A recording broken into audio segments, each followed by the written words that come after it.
বাগেরহাট শহরের ঐতিহ্যবাহী গাজী কালুর দরগা ও সংলগ্ন সরকারি জমি অবৈধ দখলমুক্ত করার দাবি জানিয়েছেন স্থানীয়রা। এ বিষয়ে বাগেরহাটের অতিরিক্ত জেলা ম্যাজিস্ট্রেট আদালতে একটি অভিযোগ দায়ের করা হয়েছে। আজ দুপুরে আদালত শুনানি শেষে আগামী ২২ তারিখ রায়ের দিন ধার্য করেছেন।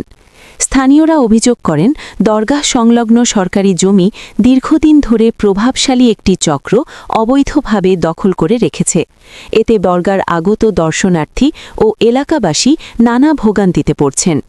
দরগার খাদেম জামাল হাওলাদার বলেন, আমি গাজীর দরগার খাদেম, আমার বাপ ছিল, এখন আমি দেখাশোনা করি।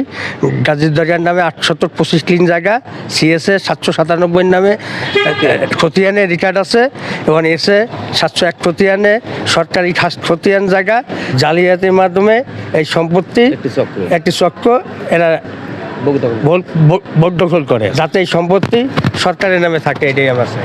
200 বছর আগে থেকে একটা গাজী কালু আস্থানা আছে, সেখানে আস্থানায় আমরা আজকে আসা যাওয়া করতে পারি না। সেটা ভূমিদস্যুরা জালিয়াতির মাধ্যমে সরকারি সম্পত্তি তাকে নিজের নামে করিয়ে নিছে।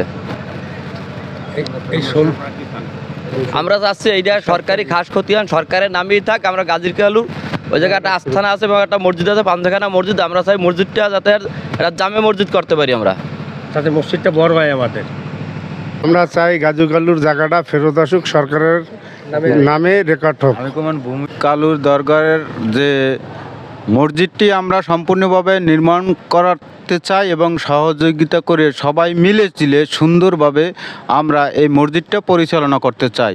এবং এই যারা এই জমি দখলে আছে তারা হলো ভূমিদস্যু। এই ভূমিদস্যুকে আমরা সঠিকভাবে সরকারের ফান্ড থেকে আমরা সুমাইয়া রিমু, নিউজ ডেস্ক।